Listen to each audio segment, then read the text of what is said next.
situation. Wow, I can see my grave from here.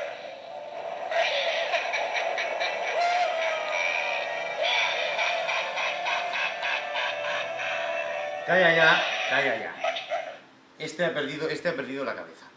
Voy a hacerte un juego que vas a flipar pepinillos en vinagreta.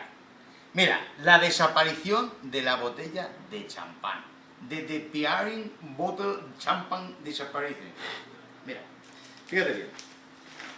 Metemos la botella de champán en una bolsa. Hacemos el pase mágico. 1, 2, 3. Y la botella ha desaparecido.